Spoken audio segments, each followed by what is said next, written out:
സാറേ ഇത് എനിക്കൊരു വേറൊരു തോന്നൽ എന്ന് പറഞ്ഞാല് ആ, ഇവരുടെ ഈ കൽതായവൽക്കരണം എന്ന് പറഞ്ഞാൽ തന്നെ, അല്ലെങ്കിൽ നമ്മൾ ഡ്യൂപ്ലിക്കേറ്റ് കൽതായവൽക്കരണം എന്ന് പറയാം. ഒറിജിനൽ കൽതായ സഭ കൽതായ കത്തോലിക്ക സഭയാണ്. അവർ നല്ല മനോഹരമായിട്ട് സെക്കൻഡ് വത്തിക്കാൻ കൗൺസിലിന്റെ റിഫോർമേഷനുമായിട്ട് ആ പരിശുദ്ധാത്മാവിന്റെ ചൈതന്യം ആ അർത്ഥത്തിൽ സ്വീകരിച്ചുകൊണ്ട് അവർ റിഫോം ചെയ്തിട്ട് അവർ അടുത്ത സ്റ്റേജിൽ അവർ ഗ്രോത്തിലോട്ട് പോവുകയാണ് അവർ.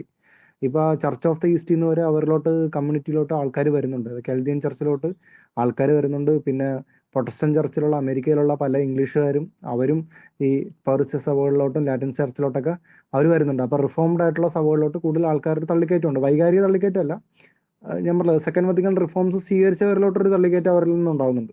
മറ്റേ ഇപ്പൊ ഓർത്തഡോക്സ് ചർച്ചിലോട്ടൊക്കെ കുറെ പേര് പോകുന്നുണ്ട്. അവർ ഈ പറഞ്ഞ പോലെ നമ്മുടെ കൽദായർക്ക് നമ്മുടെ കേരളത്തിലുള്ള ഡ്യൂപ്ലിക്കേറ്റ് കൽദായർക്ക് സംഭവിച്ച പോലെ ഈ ആചാരപരതയിൽ ആകൃഷ്ടരായി പോകുന്നവരുണ്ട് നല്ലൊരു ശതമാനം. ഈ പ്രൊട്ടസ്റ്റന്റ് ചർച്ചുകളിലും അല്ലെങ്കിൽ എക്വലന്റ് ആയിട്ടുള്ള ചർച്ചുകളിൽ നിന്നൊക്കെ ആൾക്കാർ ഈ റിച്വലിസത്തിലോട്ട് ഇൻട്രസ്റ്റഡ് ആയിട്ട് ആ റിച്വലിസം ഇപ്പൊ അവരുടെ ഇപ്പം നമുക്കറിയാം അവിടെയുള്ള പെന്റക്കോസ്റ്റൽ ചർച്ചസും പ്രത്യേകിച്ച് പ്രൊട്ടസ്റ്റന്റ് ചർച്ചസ് ഒക്കെ അവർ ചെയ്യുന്നതെന്ന് പറഞ്ഞാൽ പ്രത്യേകിച്ച് ഇവാഞ്ചലിക്കൽസ് ഒക്കെ അതിലൊരു വിഭാഗമൊക്കെ അവരിപ്പോ അപ്പം മുറി ശുശ്രൂഷ സജീവമാക്കിയിട്ടുണ്ട്. നേരത്തെ മാസത്തേരികളൊക്കെ നടത്തിക്കൊണ്ടിരുന്നത് അവർ കഴിയുന്നതും എല്ലാ ഞായറാഴ്ചകളിലൊക്കെ നടക്കും. അത് നമ്മുടെ ട്രാൻസ്സബ്സ്റ്റാൻഷിയേഷൻ അവർ വിശ്വസിക്കുന്നില്ല, സത്താമാറ്റം വിശ്വസിക്കുന്നില്ല.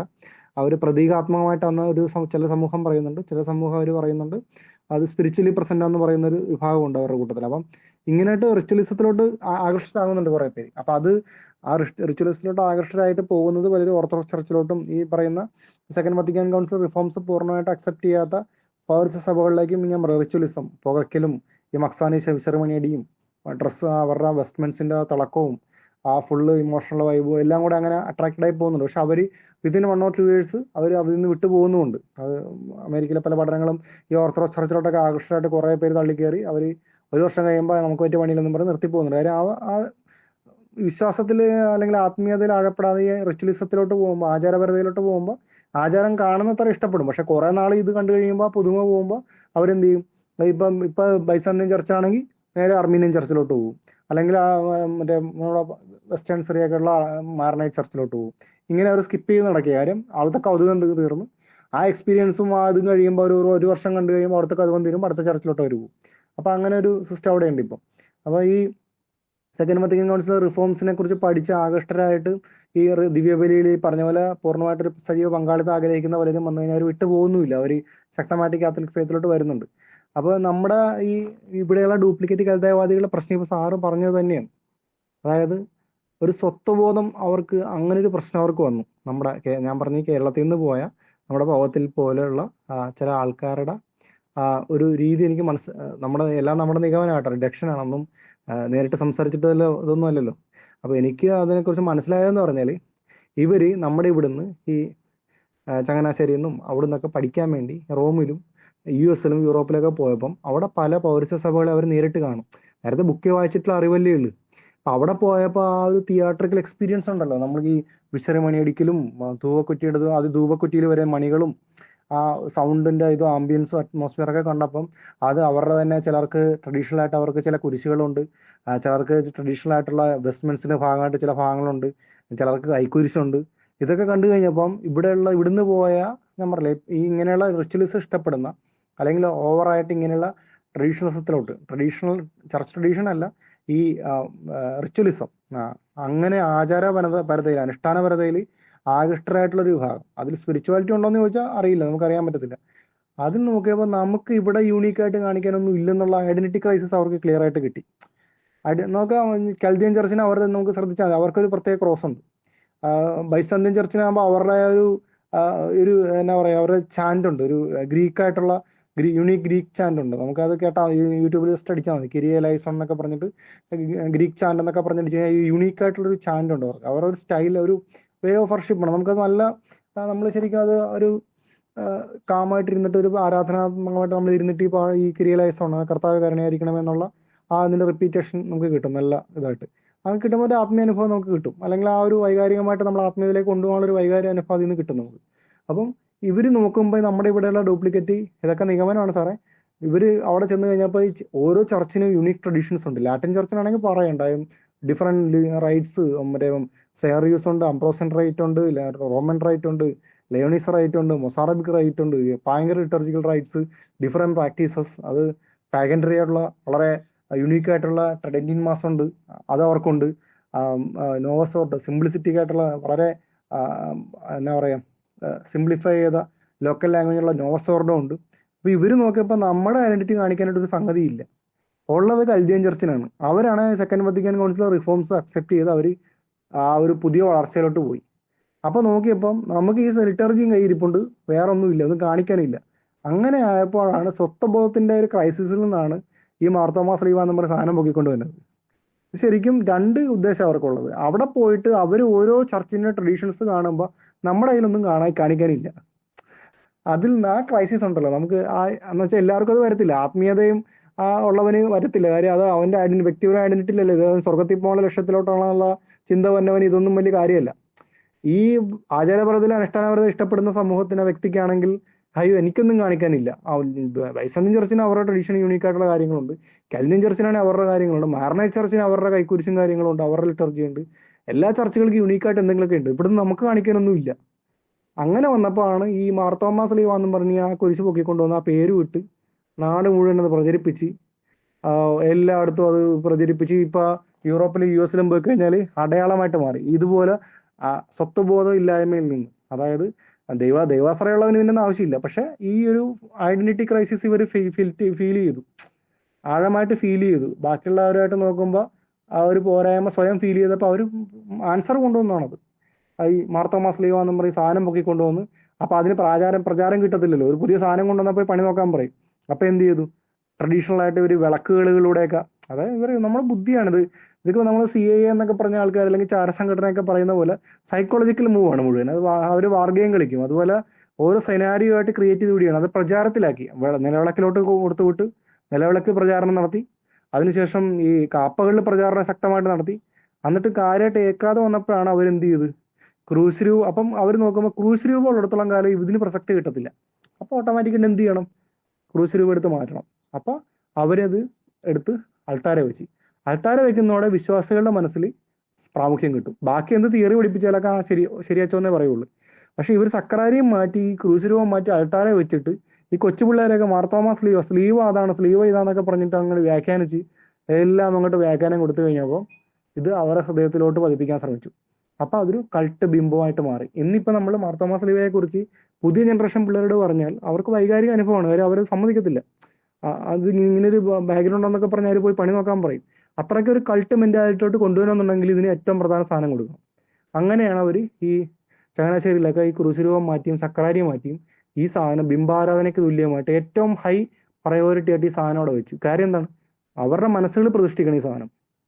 അപ്പൊ ആരാധന വസ്തു അല്ലെങ്കിൽ വണക്ക വസ്തുവായിട്ട് അങ്ങ് മുകളിൽ വെച്ച് കഴിഞ്ഞാൽ അത് ഏറ്റവും വലിപ്പമുള്ള സംഭവമായിട്ട് വെക്കും. അവിടെ ശ്രദ്ധിച്ചാൽ മതി. ഇതൊക്കെ ഒരു സൈക്കോളജിക്കൽ മൂവാണ്. നമ്മൾ കണ്ടിട്ടില്ലേ ഈ മറ്റേ നമ്മുടെ ഈ സൂപ്പർ മാർക്കറ്റ് ചെയിനിലൊക്കെ നമ്മൾ അട്രാക്ട് ചെയ്യാൻ പറ്റുന്ന സാധനങ്ങൾ സാധനങ്ങൾ പ്ലേസ് ചെയ്യുന്ന പോലെ ഹൈലി കോസ്റ്റ്ലി ആണെങ്കിലും അവർ നമ്മൾ അട്രാക്ട് ചെയ്യുന്ന രീതിയിൽ അത് ഡിസൈൻ ചെയ്ത് ആ രീതിയിൽ ഷെൽഫിൽ വെച്ച് കഴിഞ്ഞാൽ ഓട്ടോമാറ്റിക്കായി ട്രൈ ചെയ്യാനുള്ള ടെൻഡൻസി നമുക്ക് ഉണ്ടാവും. അപ്പോൾ ഉദാഹരണത്തിന് നമുക്കറിയാം ഈ അവർ ടോയ്സും സാധനങ്ങളൊക്കെ സെറ്റ് ചെയ്യുമ്പോൾ ഇവിടെ കേരളത്തിൽ കുറവാണ്, US നോക്കിയാൽ മതി. പിള്ളേർക്ക് എപ്പോൾ അപ്രോച്ച് ചെയ്ത് എടുക്കാൻ പറ്റുന്ന ലെവലിലായിരിക്കും ടോയ്സ് ഒക്കെ വെക്കണത്. കാര്യം എന്താ? പിള്ളേർ ഗ്രാബ് ചെയ്ത് വിളമ്പിച്ച് കഴിയുമ്പോൾ അത് ഓട്ടോമാറ്റിക്കായിട്ട് എടുക്കാൻ ചാൻസ് ഉള്ളതുകൊണ്ട് അതൊരു സൈക്കോളജിക്കൽ മൂവാണ്. അത് ഈസി ആക്സസ് ആയിട്ടുള്ള. അപ്പൊ ഇതുപോലെ ഏറ്റവും വലുത് ഒരു നമ്മൾ ശ്രദ്ധിച്ചാൽ മതി. ഇപ്പൊ ചങ്ങനാശ്ശേരിയിലെ പല സ്ഥലങ്ങളിൽ ശ്രദ്ധിച്ചാൽ മതി. അവിടെ ഇരിക്കുന്ന ഏറ്റവും വലിയ സംഭവം എന്ന് പറഞ്ഞാൽ ഈ കുരിശായിരിക്കും. നമ്മൾ മാനിക്കുരിശെന്ന് വിളിക്കണ അവർ മാർത്തോമാ സ്ലീവ എന്ന് വിളിക്കുന്ന ഈ കുരിശായിരിക്കും ഏറ്റവും വലിയ ബിംബമായിട്ട് അവരെ പ്രതിഷ്ഠിക്കുന്നത്. ബാക്കിയെല്ലാം അതിനേക്കാളും ചെറുതായിരിക്കും. അങ്ങനെ മനസ്സിലോട്ട് ഇംപ്രിന്റ് ചെയ്യുന്ന ഒരു സൈക്കോളജിക്കൽ മൂവ് കൂടിയാണത്. അങ്ങനെ കൊണ്ടുവന്നതാണ് ഈ ഐഡന്റിറ്റിയുടെ ഭാഗമായി. ഇപ്പൊ ശ്രദ്ധിച്ചാൽ മതി. ഇതിപ്പോ രണ്ടാം ഘട്ടമാണ് ഇപ്പൊ നടക്കുന്നത്. അതിനു മുമ്പ് തന്നെ യൂറോപ്പിലും US നമ്മുടെ ഈ പറഞ്ഞ കൽദായവാദികളായിട്ടുള്ള നമ്മുടെ ഒറിജിനൽ ഡ്യൂപ്ലിക്കേറ്റ് കൽദായവാദികളായിട്ടുള്ള ആൾക്കാർ ഈ കുരിശൊക്കെ ഇവിടുന്ന് തടികിടി പണിയിച്ചുകൊണ്ട് പോയിട്ട് ഓരോ ബിഷപ്പുമാരെ വിസിറ്റ് ചെയ്യാൻ വിളിക്കും. പള്ളികളിലൊക്കെ വിസിറ്റ് ചെയ്യാൻ വിളിക്കുമ്പോൾ ഈ കുരിശ് അങ്ങോട്ട് ഗിഫ്റ്റ് കൊടുക്കും. എന്നിട്ട് പറയുന്നത് മറ്റേ മാർത്തോമാ സ്ലീവ ഞങ്ങളുടെ മറ്റേ കുരിശാണ്, പഴയ കുരിശാണ്, തോമസ് ലീഗയുടെ കമ്മ്യൂണിറ്റിയുടെ കുരിശാന്നൊക്കെ പറഞ്ഞ്. പണ്ട് തോമസ് ലീഗ ഉണ്ടാക്കിയ കുരിശെന്നായിരുന്നു. ഇപ്പൊ അത് വന്ന ആൾക്കാർ കുത്തിനോടിക്കുമെന്ന് മനസ്സിലായപ്പോൾ തോമസ് ലീഗയുടെ സെന്റ് തോമസ് ക്രിസ്ത്യൻസിന്റെ കുരിശാക്കി മാറ്റി. ഇപ്പൊ അതിപ്പോ പണ്ടതങ്ങനെയല്ല, തോമസ് ലീഗ എന്ന കുരിശാന്നും പറഞ്ഞായിരുന്നു പണ്ട് പ്രചരിപ്പിച്ചിട്ടിരുന്നത്. ഇപ്പൊ ആൾക്കാർ ചരിത്രം അറിയാവുന്നവർ കുത്തിനോടിക്കാൻ തുടങ്ങിയപ്പം പതുക്കെ അത് നൈസായിട്ട് വലിച്ചിട്ടുണ്ട്. ഇപ്പൊ പറയുന്നത് നമ്മുടെ ഈ ക്രിസ്ത്യൻസിന്റെ ആദിമ ക്രിസ്ത്യൻസിന്റെ ഇത് അത്രയൊന്നും പഴക്കമില്ലെന്നുള്ളത് എല്ലാവർക്കും അറിയാമെങ്കിൽ പോലും ഇപ്പൊ പ്രചരിപ്പിക്കുന്ന പറഞ്ഞാൽ കേരളത്തിലെ ക്രിസ്ത്യൻ കമ്മ്യൂണിറ്റിയുടെ കുരിശാണ്. സെന്റ് തോമസ് ക്രിസ്ത്യൻ അറിയപ്പെട്ടിരുന്നതുകൊണ്ട് ക്രിസ്ത്യൻ കമ്മ്യൂണിറ്റി എന്നും പറഞ്ഞിട്ടാണ് അവർ ഫുള്ള് ഫെയിൽ ചെയ്യുന്നത്. അപ്പം ഈ പ്രചരിപ്പിക്കുന്നത്. അപ്പൊ ഈ മറ്റ് രൂപതകളിൽ ഇപ്പൊ നമുക്കറിയാം യു എസിലാണെങ്കിൽ പല പള്ളികളിലോട്ടും അവിടെ നമുക്കറിയാം എല്ലാം ഈ മിക്ക പൗരസ്ത്യ സഭകളും ശിഥിലീകരിക്കപ്പെട്ട് മിഡിൽ ഈസ്റ്റിൽ നിന്ന് അമേരിക്കയിലോട്ടും കാനഡയിലോട്ടും കുടിയേറിയിട്ടുണ്ട്. അപ്പൊ ഇവരുടെ ചെറിയ പള്ളികളിൽ പരിപാടി നടക്കുമ്പോൾ അവരുടെ ഒരു ദിവസം ബൈസാന്തിയൻ ചർച്ചിന്റെ ഉക്രൈനിയൻ ചർച്ചിന്റെ വിളിക്കുകയാണെങ്കിൽ പിറ്റേ ദിവസം മാർനൈറ്റ് ചർച്ചിന്റെ ബിഷപ്പിനെ വിളിക്കും. അതിന് പിറ്റേ ദിവസം കൽദിയൻ ചർച്ചിന്റെ ബിഷപ്പിനെ വിളിക്കും. പിറ്റേ ദിവസം സിറിയൻ കാത്തലിക് ചർച്ചിനെ വിളിക്കും. അങ്ങനെ വിളിച്ചിട്ട് ഗിഫ്റ്റ് കൊടുക്കുന്ന ഈ സാധനം ഈ കുരിശിനെ അങ്ങോട്ട് പ്രചരിപ്പിക്കുകയാണ്. കഴിഞ്ഞിടയ്ക്ക് ഞാൻ യു എസിലുള്ള ഒരു കൽദിയൻ ചർച്ചിന്റെ ഫോട്ടോ ഉണ്ടാവും വെബ്സൈറ്റ്. നമ്മളിങ്ങനെ എല്ലാം ഇടയ്ക്ക് ചെക്ക് ചെയ്യും. അപ്പൊ അങ്ങനെ ചെയ്യുമ്പോൾ ഒരു കൽദിയൻ ചർച്ചിന്റെ അൾത്താരയിൽ ഈ കുരിശ് അവിടെ വെച്ചേക്കണത്. എന്നാലോചിച്ച് നോക്ക്, കൽദയ കത്തോലിക്ക സഭയുടെ അൾത്താരയിൽ അവിടുത്തെ നടുക്ക് ഈ കുരിശ് അവർ വെച്ചേക്കണത്. അപ്പൊ ഇതുപോലെ പ്രചരിപ്പിക്കുകയാണ്. ഇത് ഐഡന്റിറ്റി സിറിയൻ ക്രിസ്ത്യൻസ് ആയിട്ട് നമ്മുടെ അല്ലെങ്കിൽ ഈ പറഞ്ഞ ഈ സ്വത്വബോധം നഷ്ടപ്പെട്ട ആൾക്കാർ അത് വീണ്ടെടുക്കാനും അത് മറ്റുള്ളവരുടെ മുമ്പിൽ പ്രചരിപ്പിക്കാനും വേണ്ടി അവർ പല മാർഗങ്ങൾ അവർ ഉപയോഗിക്കുന്നുണ്ട്.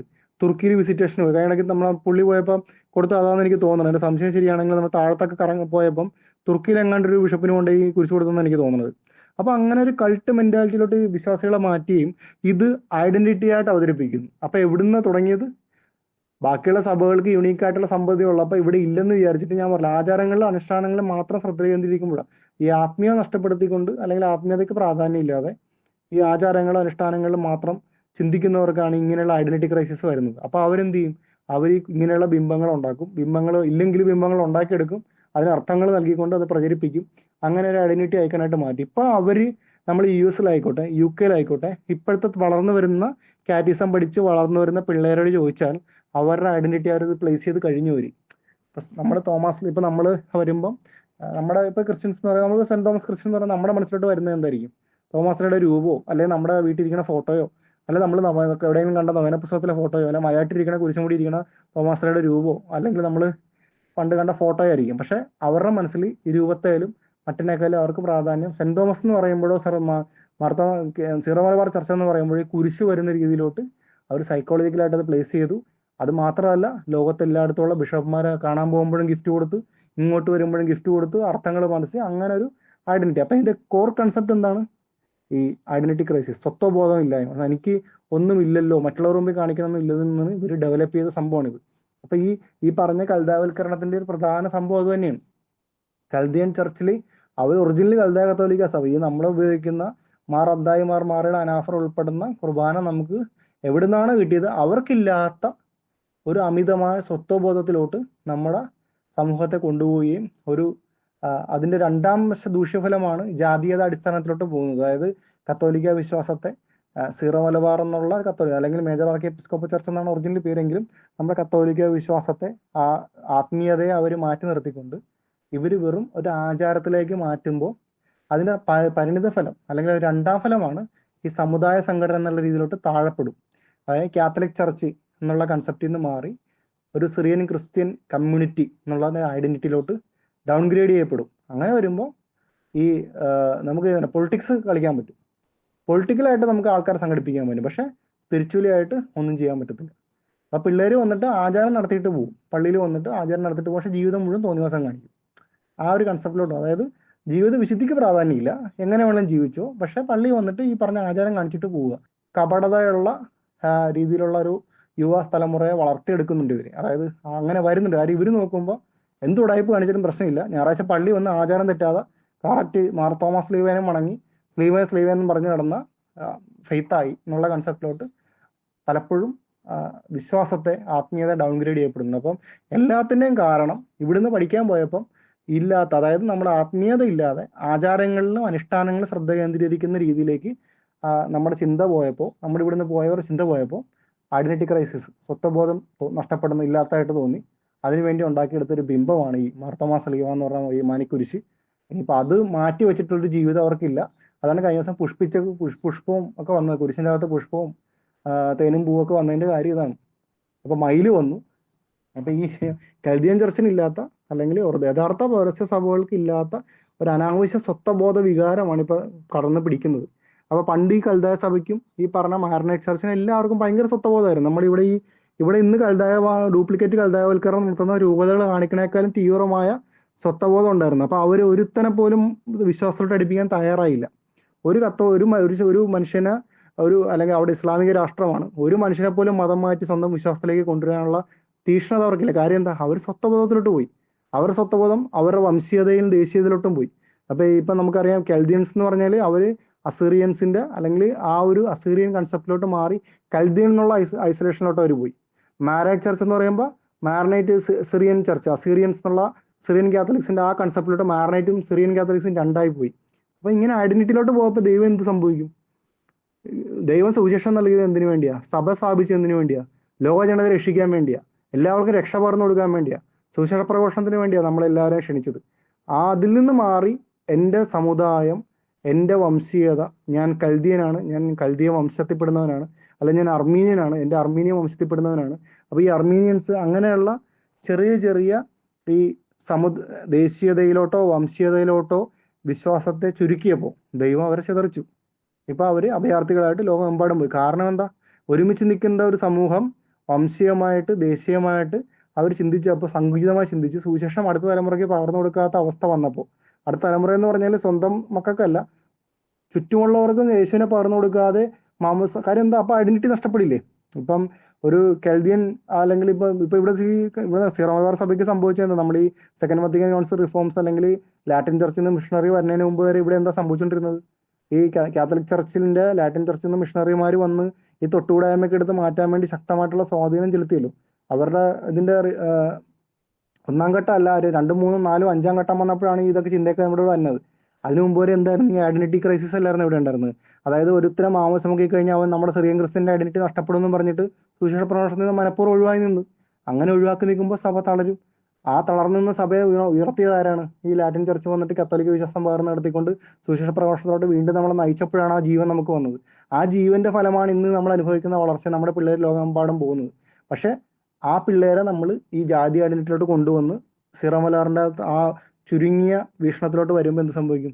മറ്റ് പൗരസ്ത്യ സഭകൾക്ക് വന്ന പോലെ ചിതറിക്കപ്പെടുന്ന ഒരു ജനതയായിട്ട് മാറും. അതിന്റെ ലക്ഷണങ്ങളൊക്കെ നമ്മളിവിടെ കണ്ടു തുടങ്ങിയിട്ടുണ്ട്. ഇപ്പം പറഞ്ഞു കയറിപ്പോയി, ക്ഷമിക്കണം. ഇത്രയും പറയാൻ ഉദ്ദേശിച്ചതല്ല.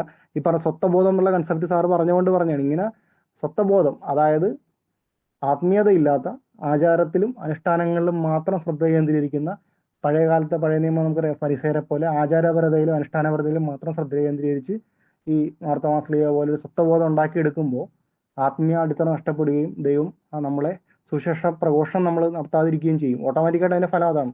അങ്ങനെ വരുമ്പോൾ ചിതറിക്കപ്പെടും. അതിന്റെ ലക്ഷണങ്ങളൊക്കെ നമ്മളിപ്പോൾ സഭയിൽ കാണുന്നത്, ഓരോ വിവാദങ്ങൾ വരുന്നതൊക്കെ അതിന്റെ ലക്ഷണമാണ്. ജസ്റ്റ് ഞാൻ പറഞ്ഞ സ്വത്വബോധം പറയാൻ വേണ്ടി ഉദ്ദേശിച്ചാണ്. ഇത്ര സമയം നീണ്ടുപോയി. എല്ലാവരും ദൈവം അനുഗ്രഹിക്കട്ടെ എന്ന് പ്രാർത്ഥിക്കുന്നു.